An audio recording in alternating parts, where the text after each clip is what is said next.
The rooftop of the Aldrich Hotel smelled like money and bad intentions. It was the kind of party where the champagne cost more per bottle than most people's monthly rent, where the women wore dresses that could double as down payments on a car, and where every smile was a transaction disguised as warmth. The Chicago skyline blazed behind them like a backdrop. Someone had ordered specifically to make ordinary people feel small. Hazel Drummond did not feel small. She felt enormous. Not in the way she'd learned to own over the years, the quiet confidence she'd built like a fortress around herself, brick by brick, after a childhood of being the girl who took up too much space in every room she entered. No. Tonight she felt enormous in the worst possible way, like a mistake someone had forgotten to erase. She stood near the edge of the rooftop terrace in a burgundy dress that her best friend Tasha had spent 45 minutes convincing her was stunning. Holding a glass of sparkling water she hadn't touched, watching the crowd part and reform around her like water around a stone. Her date, her boyfriend of 2 years, the man she had rearranged her entire life to accommodate, was standing at the center of the rooftop on the small raised platform where someone had placed a microphone, and he was smiling. Fletcher Dane always smiled when he was about to do something cruel. She hadn't learned that about him until it was too late. He tapped the microphone twice. The jazz quartet that had been playing something smooth and forgettable faded out. 300 people in designer clothes turned to look at him, and Hazel watched them do it the way you watch a car accident begin, knowing what's coming, unable to look away, unable to stop it. "Thanks for coming, everyone," Fletcher said, his voice carrying the easy confidence of a man who had never once in his 34 years been made to feel like he didn't belong somewhere. "I know you're all wondering why I called you up here tonight, instead of letting you enjoy the open bar in peace." Laughter, warm, inclusive laughter from people who thought they were about to hear something wonderful. Hazel's fingers tightened around her glass. "Some of you know I've been working through some major changes this year. Business, personal, everything. And the most important change I need to make tonight." He paused, and he found her eyes across the crowd. The smile stayed on his face. It didn't waver. It was the smile of someone who had rehearsed this, is being honest. She knew. In the way your body sometimes knows before your brain can catch up, her stomach dropped like an elevator with a cut cable. "Hazel and I have been together for 2 years, Fletcher said, addressing the crowd now, not her, like she was a topic rather than a person standing 15 feet away, "and she's a wonderful woman. Brilliant, actually. The woman can run numbers like nobody I've ever met, but I think we both know that what we had has run its course." He cleared his throat. "I'm in love with someone else, and I wanted to say it here, in front of the people who matter most to me, because I believe in honesty above everything." The silence that followed was the specific kind that has texture. You could feel it pressing against your skin. 300 people turned to look at Hazel Drummond. She watched their faces do the calculation. The quick, unconscious, devastating calculation that humans do when they're processing something simultaneously sad and fascinating. Taking in her size, her face, her dress, her expression, measuring it all against the man at the microphone, who was handsome and polished and glowing with the particular shine of someone who had just told himself a story in which he was the hero. Someone near the back of the crowd whispered something to the woman beside her. The woman nodded. They both glanced at Hazel. She had exactly 2 options. She could cry, which would give them exactly what they wanted, or she could leave with whatever shreds of dignity were still available to her.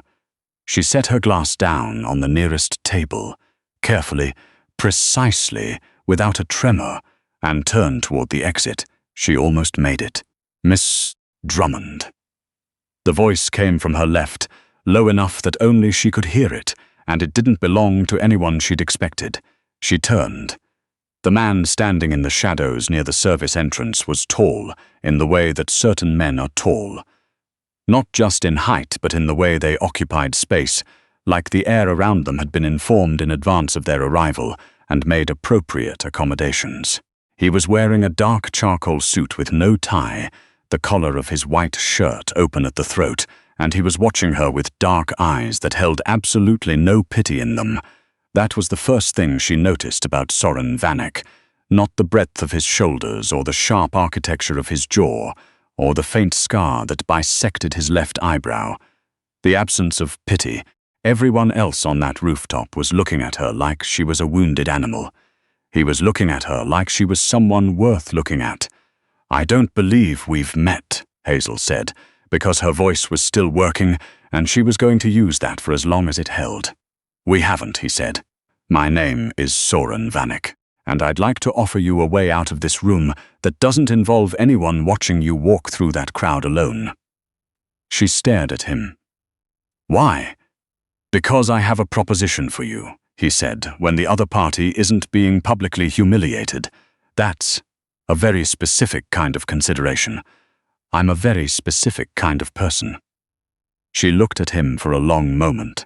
Behind her, she could hear Fletcher beginning to speak again, smooth and self-congratulatory, already reabsorbing the crowd's attention, already making this into his story. "There's a service staircase through that door," Soren Vanek said. "It takes you down to the lobby. My car is out front. You want me to get into a stranger's car. I want to offer you a business proposal," he said. "But yes, it would require the car." Hazel Drummond had a master's degree in financial forensics from Northwestern. She had spent 4 years dismantling fraudulent accounting structures for a federal consulting firm before Fletcher had convinced her to help manage his family's real estate investments instead, a decision she had catalogued over the last 30 minutes as the worst of her adult life. She was not, under normal circumstances, someone who got into strangers' cars. These were not normal circumstances. "Lead the way," she said. His name, she learned over the next 40 minutes in the back of a black car that smelled like leather and something faintly expensive, meant almost nothing to her until it meant everything. Soren Vanek. She'd heard the name in the way you hear thunder, distantly, as something that happened to other places. He was not the kind of man whose existence impacted the day-to-day life of a financial forensics consultant. From Evanston, he was apparently the kind of man whose existence impacted most of the Midwest's organized financial infrastructure, if by organized you meant the kind of organization that didn't appear in any government registry. "You run the Vanek Group," she said when he'd explained enough. "Among other things, that's a polite way of describing it." The corner of his mouth moved. "Yes, and you want me to." She stopped, looked out the window at the city sliding past. "You want to get married." "I need to get married," he said. "There's a distinction." "What's the distinction?" "Wanting implies I have a preference. I have a requirement. My grandfather's estate, the controlling interest in 6 commercial properties in the River North Corridor, passes to me on my 38th birthday, but only if I'm married." It was his way of encouraging what he called stability. Soren said the word like it belonged to a language he'd never been formally taught. "My birthday is in 4 months, and you couldn't find someone." She said it without thinking, then registered how it sounded and added, I know what you mean." He wasn't offended. "I could find someone who would do it for the wrong reasons, people with their own agendas, people who would spend 4 months trying to extract information or leverage. I've had 3 conversations in the last 6 weeks with women who were sent by my competitors to see what they could learn. And I'm different because Fletcher Dane's family hired you 18 months ago, and you've had access to financial records that every serious player in this city would kill to see," Soren said. "And you haven't sold a single piece of it. Not to the press. Not to Dane's competitors, not to anyone. You signed an NDA that was barely legally enforceable, and you've honored it anyway." Hazel was quiet for a moment. "You had me investigated. I had you investigated before tonight," he said. "I knew who you were before Fletcher Dane decided to make a spectacle of you. Something about that landed differently than she expected. Not the investigation she could make her peace with. That she understood the world he operated in. It was the other part. the acknowledgement that she had existed, specifically and deliberately, in his awareness before she became a punchline at a rooftop party. "What exactly are you proposing?" she asked. "A contract. 4 months. You live in my home. I have a house in Lincoln Park. You'd have your own floor, your own space. You attend necessary social functions as my wife. You don't speak to the press. You continue whatever work you're currently doing. I'm not asking you to stop your life. I'm asking you to add a layer to it." He paused.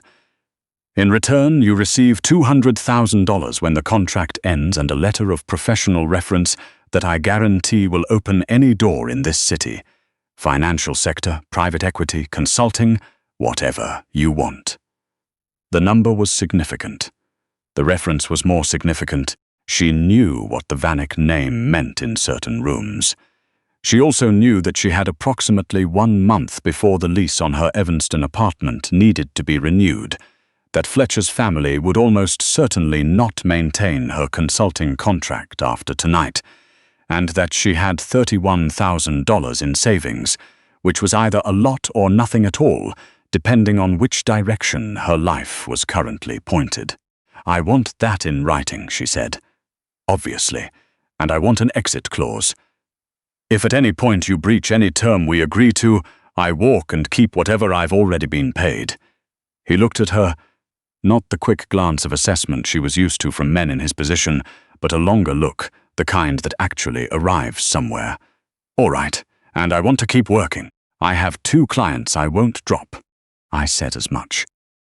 "I know what you said. I'm making sure we agree." "We agree, Miss Drummond." She looked out the window. They were somewhere near the river, the lights doubling themselves on the dark water below. She thought about the rooftop. She thought about 300 faces turning toward her in that particular silence. She thought about Fletcher's smile, the one she now understood she had spent 2 years mistaking for warmth. "Hazel," she said. He glanced at her. "If we're going to do this, you call me Hazel." The corner of his mouth moved again. "Slightly, Soren," he said. The house in Lincoln Park was not what she'd expected, which she realized later was because she'd been expecting a statement. Men like Fletcher Dane lived in statements, all glass and exposed steel, and the aggressive minimalism of people who needed you to know they had taste. The Vanek house was a 1920s brownstone that had been restored rather than renovated. All dark wood and high ceilings and rooms with actual doors that closed, bookshelves that looked genuinely used, a kitchen that smelled faintly of coffee and something herbal, like someone actually cooked there. "It was my grandmother's house," Soren said, when he caught her looking. She didn't say anything, but she filed it away. A man who kept his grandmother's house and filled his grandmother's bookshelves was not the same as the man she'd been told he was. The contract was signed 4 days later, after she'd had an attorney review it. A woman named Bridget, who had looked at the documents for a long time before saying, "This is ironclad in your favor," which means whoever drafted it either trusts you completely or wants you to trust them completely. She'd paused. "I can't tell which." Hazel had moved in on a Tuesday. The first week was quiet in the way that unfamiliar places are always quiet, loud with small noises you don't recognize yet, full of rhythms that aren't yours. Soren left early and returned late. He knocked before he opened any door she might be behind. He introduced her to his household staff, a woman named Mrs. Palicki who managed the house and who looked at Hazel with the careful neutrality of someone reserving judgment, and a man named Tio who drove and said almost nothing, as Hazel, my wife, without flourish or qualification, and she understood that whatever performance this was, he intended to perform it completely. She continued her consulting work from the 2nd floor, in the room she'd converted into an office. She made coffee at 6 in the morning and worked until noon, and then worked again from 2 until 7. She was good at her work in the specific, quiet way that people are good at things they actually love, not the showy competence of people who need others to witness their expertise, but the deep, comfortable competence of someone who would do this even if no one was watching. The first time Soren appeared in her office doorway, it was a Thursday evening, and he was holding 2 cups of coffee. "You haven't eaten," he said. She looked up from her laptop. "I ate at noon. It's 7:15. She had, in fact, forgotten to eat. She sometimes did that when she was deep in a problem. Fletcher used to tell her it was because she didn't have enough discipline.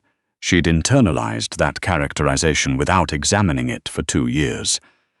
"I wasn't aware that was covered in the contract," she said. "It isn't," he said. "Mrs. Palicki made soup. She makes it when she thinks someone needs taking care of and is too stubborn to admit it. I've learned not to argue with it." Hazel looked at him standing there in his doorway with 2 cups of coffee, and she felt something shift, almost like a fault line settling. She saved her work and followed him downstairs. That was how things began to change. Not dramatically, not with declarations, with coffee and soup and the gradual discovery that they had habits that didn't grate against each other. He read late. She was up early. They shared the kitchen in silence in the morning, in a way that was somehow not awkward, each of them working around the other with a naturalness that surprised her. He asked about her work without pretending to understand the specifics, and then once asked a question that revealed he understood them exactly. She asked about his, and he answered more directly than she expected. She started learning what his silences meant. There were several varieties. There was the silence of someone who was thinking, the silence of someone who was deciding whether to trust you with something, and the silence of someone who was paying attention to you specifically. The third kind was the one that started keeping her awake at night. The event that cracked everything open was a charity gala at the Lyric Opera House, 6 weeks in. It was the kind of event that required a specific costume, formal, controlled, appropriate. Hazel wore a deep blue gown she'd found with Tasha's help, full length, with a structured bodice that fit her properly, which she knew because she'd been fitted for it by an actual tailor, rather than spending 2 hours in department store dressing rooms being handed things that didn't account for the actual architecture of her body. She looked like herself, which was the best she'd ever found she could do, and had made her peace with. She was not prepared for the way Soren looked at her when she came downstairs, not with the casual assessing glance of someone confirming that the arrangement would pass muster in public. Something quieter than that, something that lasted a half-second longer than assessment. "You look," he started and stopped. "Presentable," she offered. "I was going to say formidable," he said, "but that works too." The gala was attended by approximately everyone who mattered in Chicago's financial and social landscape, and several people who mattered nationally. Hazel knew a number of them professionally. She had, in her years of consulting work, moved through rooms adjacent to this one, even if she'd never been invited into it directly. The thing about attending these events as Soren Vanek's wife, she discovered quickly, was that it changed what rooms thought they knew about her. The same people who had nodded past her in professional contexts stopped to actually engage. She wasn't foolish enough to think this was a compliment.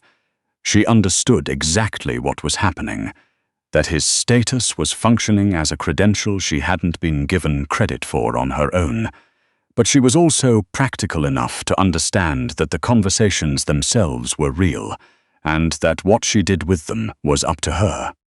She was deep in a conversation about municipal bond restructuring with a woman who ran one of the city's largest pension funds when she saw Fletcher Dane walk in.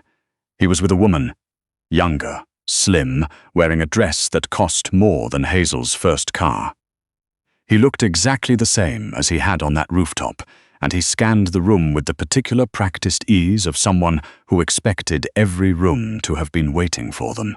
His eyes found Hazel.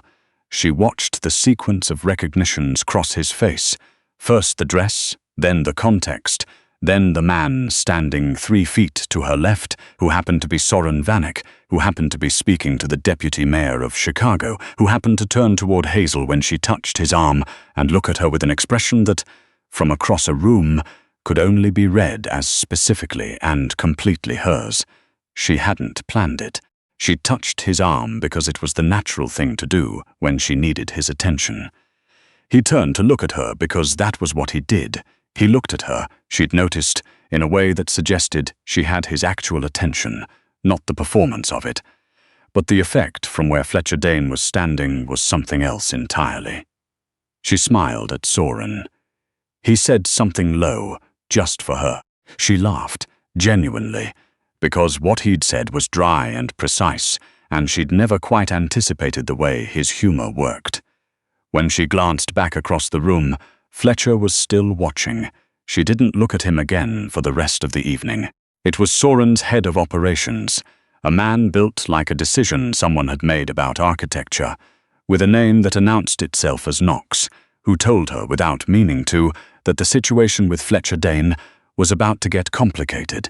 She overheard it on a Wednesday morning, walking past the study with her second coffee, the door half open. "Dane is talking to Whitmore's people," Knox was saying. "He's putting together something on the River North properties. He knows the estate clause. He's been doing research. He's trying to invalidate the marriage." Soren's voice flat and certain. "He doesn't have grounds, but he's looking for them. Mutual acquaintance of yours apparently filled him in on the arrangement." A pause. Then, which mutual acquaintance? Does it matter? It always matters. Hazel went back to her office and sat down and looked at her laptop for a long moment without seeing it. Fletcher had lost things when she'd walked out of his life, not her. He'd engineered that deliberately and expected to feel nothing but relief. But the access to her work, her discretion, the quiet competence she'd brought to managing the things he couldn't be bothered to manage himself, those he'd lost. And now, apparently, watching her move through a room on Soren Vanek's arm had activated something else in him, something less about loss and more about the specific male reflex to ensure that what you've discarded doesn't become someone else's asset. She knocked on the study doorframe. Both men looked at her. "I heard," she said. "I'm not going to pretend I didn't." Knox looked at Soren. Soren said nothing. "Fletcher will be looking for documentation that the marriage isn't real," she said. "That means contingencies, witnesses, behavior, consistency. I want to know what you need from me." Soren started. "I signed a contract," she said, "and I keep my word. Tell me what you need." Something moved in his expression. She was getting better at reading them, his expressions. They were small, precise, carefully rationed. This one she hadn't seen before. "Public appearances," Knox said, picking up where practicality required, more frequent. "Shared social media presence if you're willing, even small things. That you actually live here, mail, document sections, that kind of thing." "I already live here," Hazel said. "My mail comes here. My coffee subscription comes here. Mrs. Palicky knows what kind of soup I need when I've been working too long." She looked at Knox. What else? What Fletcher Dane had miscalculated, and she understood this later, in the forensic way she understood most things, by walking backward through the evidence, was that spending time trying to dismantle something caused you to look at it very closely. And looking very closely at Hazel Drummond and Soren Vanek had apparently made several people who knew them both separately start to wonder about things that Hazel had been careful not to wonder about herself.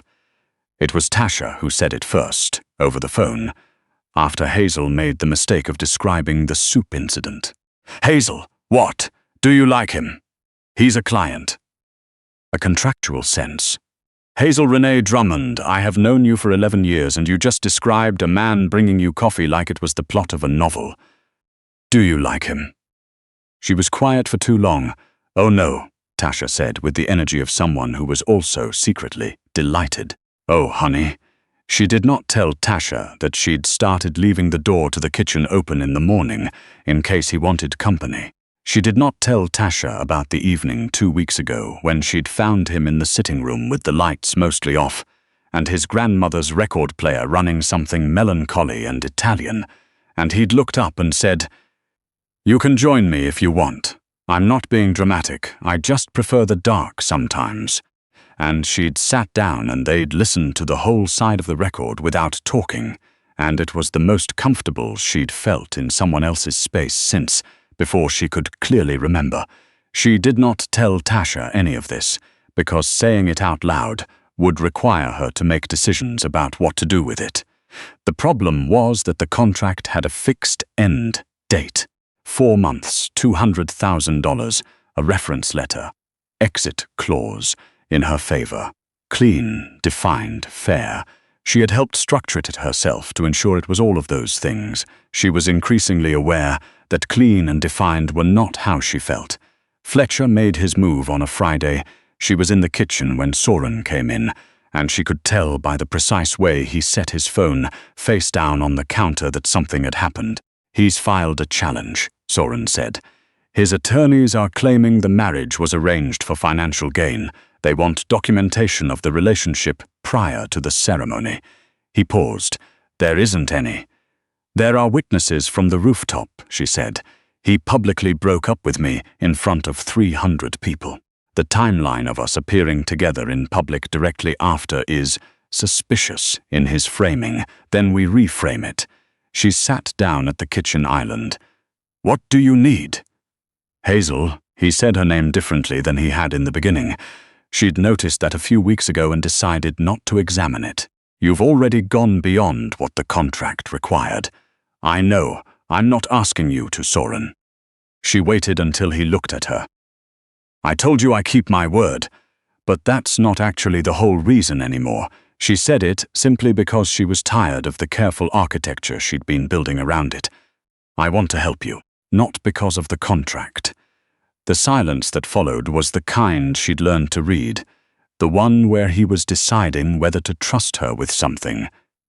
"I had someone look into the acquaintance who told Fletcher about our arrangement," he said finally. "It was one of his cousins, a man named Prescott. Prescott has been running side agreements with 3 of the River North property managers for 8 months, skimming revenue in ways that would only come to light if someone with your specific skill set looked at the books." She looked at him. "You knew this before tonight." "Yes, and you're telling me now because I think you should be the one to find it," he said. "Officially. With documentation. I think you should be the one who blows the whole thing open. Because it's your expertise, and because you've been operating in the margins of rooms that should have had you at the center for years, and because Fletcher Dane made 300 people watch while he tried to make you feel like a problem he was solving, and I would like very much for him to watch you take apart his entire operation from the inside." Hazel looked at him for a long moment. "That," she said slowly, "is the most romantic thing anyone has ever said to me." The pause that followed was approximately 2 seconds long. Then Soren Vanek, who she had learned did not laugh easily or often, laughed. A real one, brief and startled and genuine, and it changed his face completely. "I'll get you the books," he said. "I'll need 2 weeks. You'll probably need 10 days. She almost argued and then realized he was right. "Fine, 10 days. It took her 9. What she found was not subtle. What it was thorough. The kind of thorough that came from someone who'd assumed no one was looking. Prescott's arrangement had 3 layers: direct revenue diversion, false maintenance invoices, and a secondary structure that funneled a portion back through a shell company that also received payments from 3 of Fletcher Dane's registered business accounts. Fletcher hadn't set it up, she concluded. He hadn't known. But that was almost worse for him, because it meant he'd been operating at the top of a financial structure that had been hollowed out from underneath him by his own cousin while he'd been busy being publicly charming. And the documentation of it was now sitting in the hands of a forensic accountant who had very good reasons to make sure it was seen by the right people. She brought it to Soren on a Thursday evening and walked him through it, page by page, at the kitchen island, because the kitchen had become where they did most things now. He listened without interrupting. When she was done, he was quiet for a moment. "You found the shell company," he said. "It wasn't subtle. The attorney who looked at this for my side of things said it would take 3 weeks. Your attorney isn't a forensic accountant." He looked at her. "No," he said, "they are not." The documentation went to 3 separate parties simultaneously.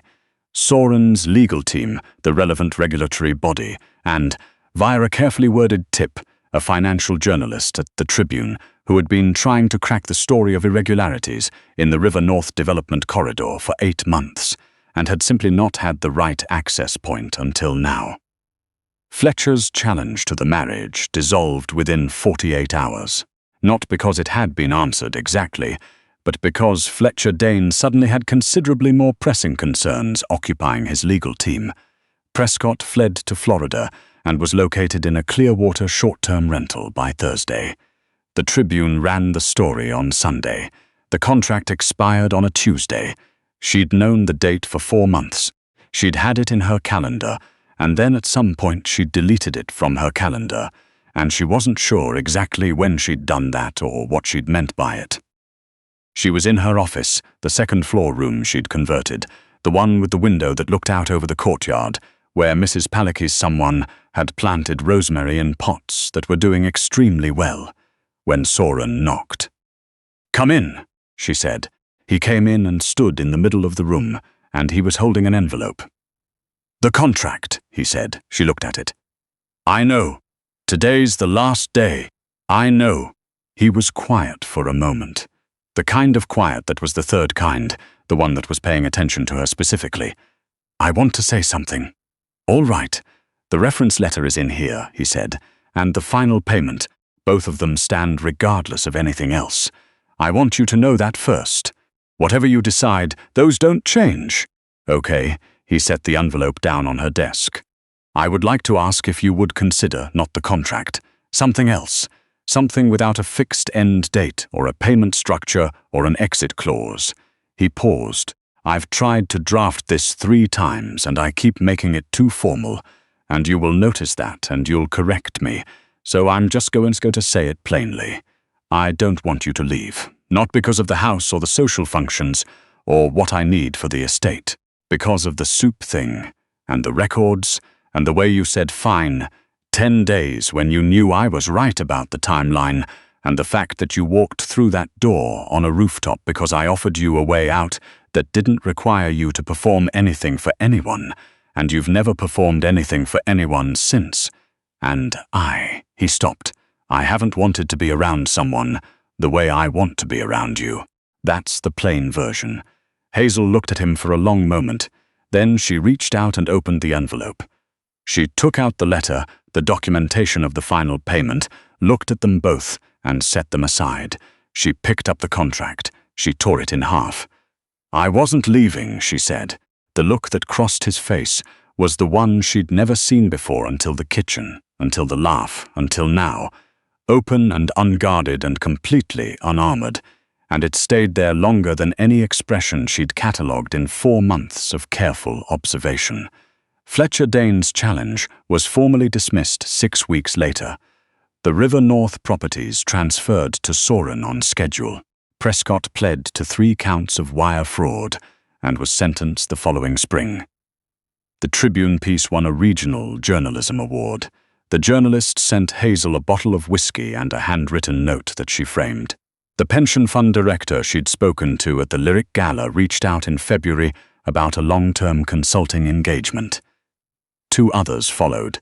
By March, Hazel had rebuilt her client roster entirely on her own terms, working from the second-floor office with the window overlooking the rosemary pots, with Mrs. Palicki's soup appearing at her door on the days she forgot to eat, which happened less often than it used to.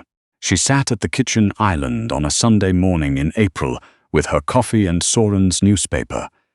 He still got a physical newspaper, which she had found strange and now found completely reasonable, and watched him move around the kitchen in the unhurried way he had on Sunday mornings, and thought about the rooftop of the Aldrich Hotel.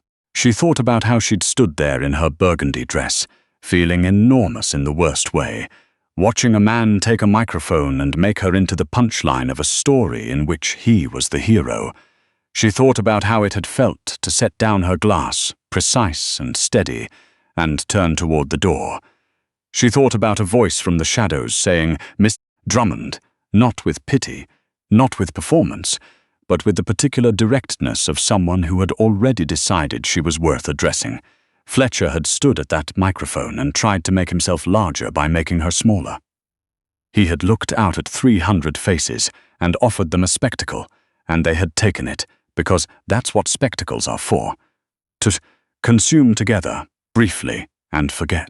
Soren had stood in the shadows and said, "I have a proposition for you," as though her worth were something he had already assessed and found significant before anyone in that room thought to look.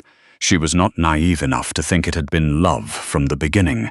She understood, in the forensic, clear-eyed way she understood most things, that it had been practical on his end and desperate on hers, and that neither of those were love, but the soup and the coffee, and the records playing in a dark room, and I would like very much for him to watch you take apart his entire operation from the inside. And the way he said her name now, which was just her name, 2 syllables, but with a weight to it that she had never heard her own name carry before. The story Fletcher had tried to write had ended on a rooftop. The one she was living in had no fixed end date at all.